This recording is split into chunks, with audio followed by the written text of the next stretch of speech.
Senior citizens also like him, huh?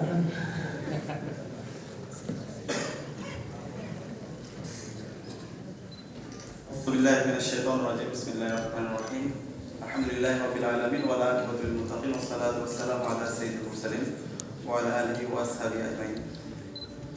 International Islamic Banking and Finance Conference উপস্থিত আজকের সেমিনারে সম্মানিত অতিথিবৃন্দ, উপস্থিত সম্মানিত ডেলিগেটবৃন্দ, উপস্থিত সাংবাদিক বন্ধুগণ, আসসালামু আলাইকুম ওয়া রাহমাতুল্লাহি ওয়া বারাকাতুহু।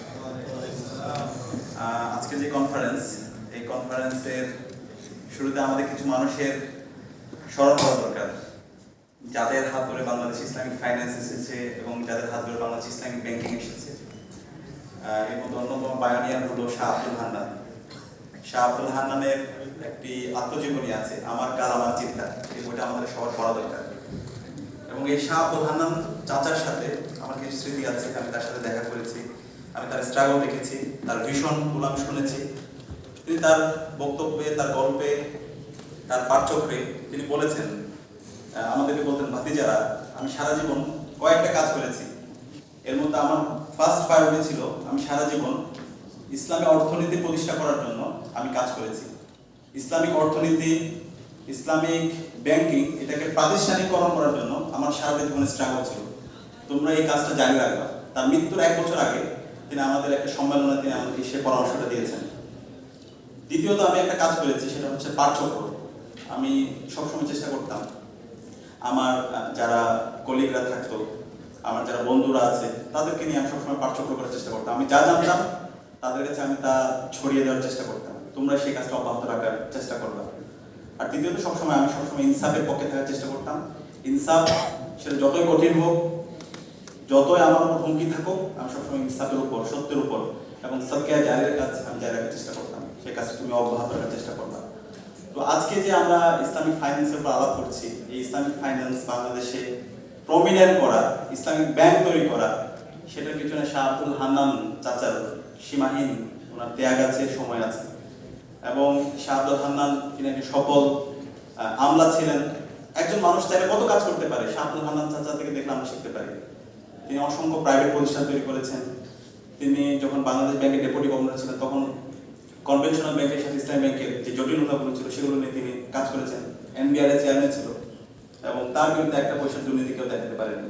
তো আমাদের শাহ আব্দুল হান্নানের মতো ব্যক্তি দরকার। শাহ আব্দুল হান্নানদের মতো যদি ব্যক্তি থাকে তাহলে বাংলাদেশ পরিবর্তন হয়ে যাবে। শাহ আব্দুল হান্নানদের সাথে একটা টিম ছিল তখন, সেই 80-র দশকে। আজকের যে ইসলামিক ব্যাংক বলেন, সবকিছু তো সেই 80-র দশকে তৈরি হওয়া, 1983 সালে তৈরি হয়েছে। ওই সময়ে আমরা যদি পীরদের মধ্যে দেখি, পীরদের গুরুত্বপূর্ণ ভূমিকা ছিল। চট্টগ্রামকে কেন্দ্রিক শাহ আব্দুল জব্বার রহমতুল্লাহ আলাইহির নাম আপনারা জানেন, বাইতুশ্বর দরবারের অন্যতম তিনি ফাউন্ডার। এই ইসলামিক ফাইন্যান্স, ইসলামিক ব্যাংক, এগুলো নিয়ে যে চিন্তাগুলো হওয়া, সারা বিশ্বের যারা স্কলার আছে তাদেরকে নিয়ে তখন বাইতুশ্বরের যে গবেষণা ইনস্টিটিউট আছে, সেখানে অনেকগুলো সেমিনার হয়েছে, কনফারেন্স হয়েছে। সেটার ফাউন্ডেশনের উপর ভিত্তি করে পরবর্তীতে 1983 সালে ইসলামিক ব্যাংক তৈরি হয়। তো শাহ আব্দুল জব্বার রহমতুল্লাহর মতো আমাদের পীর দরকার, স্কলার দরকার, যারা মিশনারি হবে, যারা শুধুমাত্র একটা খানকার মতো করে থাকবে না, যারা সমাজকে নিয়ে তারা ভাববে, সবাইকে নিয়ে তারা ভাববে, সমাজ পরিবর্তনে যারা স্বপ্ন দেখবে। একই সাথে ওই সময়ের যদি আমরা বলি ছাত্র নেতৃত্ব, পলিটিক্যাল যারা ব্যক্তিত্ব ছিল, তাদের সীমাহীন তখন স্যাক্রিফাইস ছিল। এর মধ্যে একজন হচ্ছে বাংলাদেশের অন্যতম উদ্যোক্তা মীর কাসেম আলী। সেই মীর কাসেম আলী ভাই রাত দিন এক করে দেশীয় এবং আন্তর্জাতিক যারা উদ্যোক্তা আছে তাদেরকে সাথে নিয়ে তারা কাজ করেছেন এবং তাদের হাত ধরে 1983 সালে তখন ইসলামিক ব্যাংক প্রতিষ্ঠা হয়। তো 1983 সালে ইসলামিক ব্যাংক তৈরি হওয়ার পরে কিন্তু একটা বিপ্লব হয়ে গেছিল। মানুষ নতুনভাবে শিখতে শুরু করেছিল, জানতে শুরু করেছিল, না ইসলামিক ব্যাংক, সেটার মাধ্যমে একটু আগে যে বলা হচ্ছিল একটা জুলুম ফ্রি ইকোনমি, হ্যাঁ, যে আমানত এবং মুসাওয়াতের যে কনসেপ্ট, সেটা সারা দুনিয়া, সারা বাংলাদেশ ব্যাপী একটা আলোড়ন তৈরি করেছিল। এবং তারা রাত দিন এক করে তাদের ক্যারিয়ার স্যাক্রিফাইস করে কিছু মানুষ আজকে আমাদেরকে এই ইসলামিক ব্যাংক আমাদের একটা সাকসেসফুল মডেল আমাদেরকে দেখিয়েছে। আজকে সবাই ইসলামিক ব্যাংক, সেটা যদি আপনি পার্বত্য চট্টগ্রামে যান, কিন্তু উপজাতিদের আমরা দেখেছি যখন ইসলামিক ব্যাংক হয়, যে চাকমা বাংলাদেশ, তারাও ইসলামিক ব্যাংকে তাদের আমানত রাখাটাকে তারা সেফ ফিল করে। তো এই যে ইসলামিক ফাইন্যান্স, ইসলামিক ব্যাংক কিছু মানুষের হাত ধরে তৈরি হয়েছে এবং এই মানুষগুলো চেষ্টা করেছিল এটাকে একটা প্রাতিষ্ঠানিক রূপ দিতে। কিন্তু দীর্ঘ ফেস্টিভালি সময়ে এটাকে একটা টেবু করে রাখা হয়েছে, ইসলামিক ফাইন্যান্স, ইসলামিক ব্যাংক, এটার উপর আলোচনা করা। এবং এই ঢাকা বিশ্ববিদ্যালয়ে আমি দেখি নাই, আমি যখন আসছি 2017 সালে আমি ঢাকা বিশ্ববিদ্যালয়ে ভর্তি হয়েছি, এরপর থেকে আমি দেখি নাই এই সিনেট ভবনে কখনো ইসলামিক ফাইন্যান্সের উপরে এরকম কনফারেন্স হয়েছে, সেমিনার হয়েছে, কিন্তু আজকে জুলাই বিপ্লবের মাধ্যমে আমাদের সেই সুযোগ এসেছে। আমরা বলতে চাই ঢাকা বিশ্ববিদ্যালয়ের ডিপার্টমেন্টগুলোতে আমরা ইসলামিক ফাইন্যান্স এবং ব্যাংক চালু করবো ইনশাআল্লাহ। এবং আমাদের যে একাডেমিক কারিকুলাম আছে সেই কারিকুলামে ইসলামিক ফাইন্যান্স, ইসলামিক ব্যাংক সেগুলোর উপর আলাপ হতে হবে, সেখানে আমাদের কারিকুলামে সেটা সংযুক্ত করতে হবে। এটাকে আর টেপো করে রাখা চলবে না।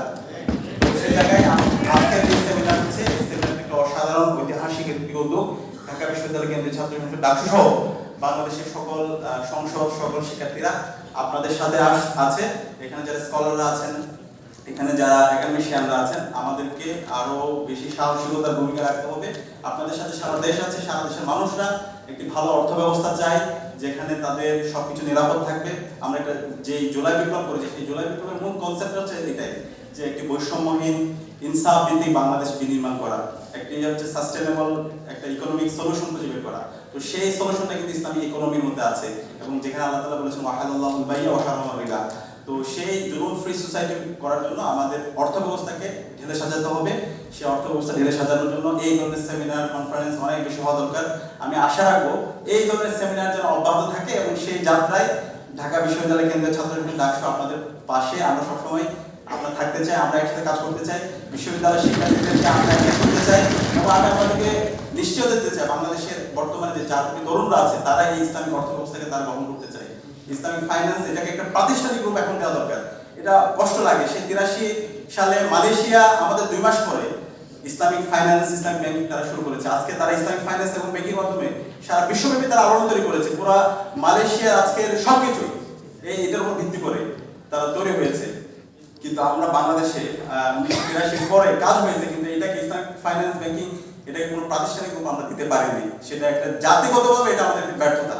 সুতরাং এই ব্যর্থতার এখন হতাশার গল্পের আর সুযোগ নেই, এখন আশার গল্প শোনাইতে হবে, এবং সেই আশার গল্পে আমরা সবাই একসাথে কাজ করতে চাই, এবং আমরা এই ঢাকা বিশ্ববিদ্যালয় থেকে সেই যাত্রা শুরু করতে চাই, এবং সারা বাংলাদেশে ইসলামিক ফাইন্যান্স এবং ব্যাংকিং এর একটা বিপ্লব আমরা করতে চাই। সেই বিপ্লব হবে ইনসাফের বিপ্লব, সেই বিপ্লব হবে সকল মানুষের অধিকার তাদের কাছে ফিরে যাওয়ার বিপ্লব। তো আমরা আশা রাখছি সেই যাত্রায় আমরা সবাই ঐক্যবদ্ধভাবে কাজ করবো, এবং আল্লাহ তাআলা আমাদেরকে সেই যোগ্যতা, সেই সক্ষমতা দান করুক। এবং আজকের এই অসাধারণ সেমিনারের জন্য আমি কর্তৃপক্ষকে ধন্যবাদ জানাই। আমি আমার কথা শেষ করছি।